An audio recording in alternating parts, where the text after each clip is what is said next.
भगवान श्री कृष्ण के विभिन्न स्वरूपों में से एक श्री बांके बिहारी जी का वृंदावन स्थित मंदिर दुनिया भर में अपनी भव्यता और अपने चमत्कारों के लिए विख्यात है। तिरुपति बालाजी और मां वैष्णो देवी के मंदिर के साथ यह मंदिर देश के प्रमुख अमीर मंदिरों में से एक माना जाता है। वैसे तो यहाँ पूरे साल भक्तों का तांता लगा रहता है, परंतु अक्षय तृतीया के अवसर पर यहाँ भक्तों की सबसे ज्यादा भीड़ रहती है। वजह खुद बांके बिहारी जी हैं। आइए जानते हैं अक्षय तृतीया को क्यों खास माना जाता है। यहाँ बांके बिहारी जी के दुर्लभ दर्शन।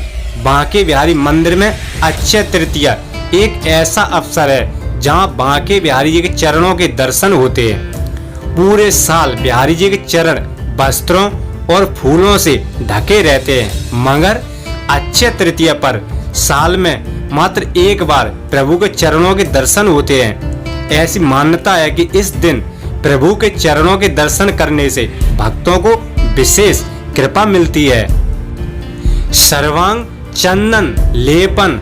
अक्षय तृतीया के दिन भगवान के पूरे शरीर पर चंदन का लेप किया जाता है। इसके लिए दक्षिण भारत से चंदन मंगाया जाता है और उसे महीनों पहले घिसना शुरू कर दिया जाता है। अक्षय तृतीया से एक दिन पहले तक चंदन को घिसने का कार्यक्रम चलता है और फिर उस दिन उसे और महीन किया जाता है। फिर उसमें कपूर, केसर, गुलाब जल, गंगा जल, यमुना जल और विभिन्न प्रकार के इत्रों को मिलाकर लेप तैयार किया जाता है।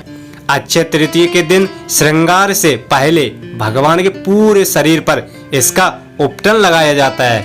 अक्षय तृतीया पर ही हुए थे भगवान विष्णु के 3 अवतार। आइए जानते हैं पौराणिक महत्व।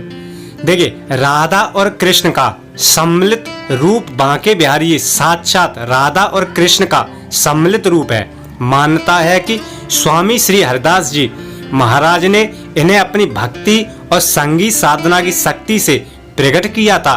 बांके बिहारी जी के श्रृंगार में आदि मूर्ति पर महिला और आदि मूर्ति पर पुरुष का स्वरूप दिया जाता है। अक्षय तृतीया को लेकर प्रचलित है यह कथा। एक बार वृंदावन में एक संत अक्षय तृतीया के दिन बांके बिहारी जी के चरणों का दर्शन करते हुए बड़े श्रद्धा भाव से गुनगुना रहे थे। श्री बांके बिहारी जी के चरण कमल में नयन हमारे अटके, ऐसा कर एक व्यक्ति वहीं पर खड़ा होकर यह गीत सुन रहा था। उसे प्रभु की भक्ति का यह भाव बहुत पसंद आया। दर्शन करके वह भी गुनगुनाते हुए अपने घर की ओर बढ़ गया। भक्ति भाव में लीन इस व्यक्ति की गाते गाते कब जुबान पलट गई वह जान ही नहीं पाया और वह उल्टा गाने लगा। बांके बिहारी के नयन कमल में चरण हमारे अटके। उसी समय प्रभु ने दर्शन दिए। उसके भक्ति भाव से प्रसन्न होकर बांके बिहारी प्रकट हो गए। प्रभु ने मुस्कुराते हुए उससे कहा, अरे भाई, मेरे एक से बढ़कर एक भक्त है, परंतु तुझ जैसा निराला भक्त मुझे अभी तक कहीं नहीं मिला। लोगों के नयन तो हमारे चरणों में अटक जाते हैं, परंतु तुमने तो हमारे नयन कमल में अपने चरणों को अटका दिया।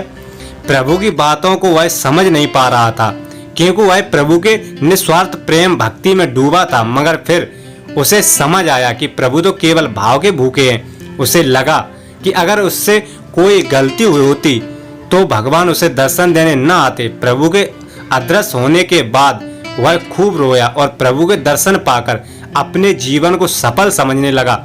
मान्यता है कि तब से अक्षय तृतीया के दिन बांके बिहारी जी के चरणों के दर्शन की परंपरा शुरू हुई थी। राधे राधे। वीडियो पसंद आया हो तो वीडियो दोस्तों लाइक करें, चैनल को सब्सक्राइब करें। धन्यवाद।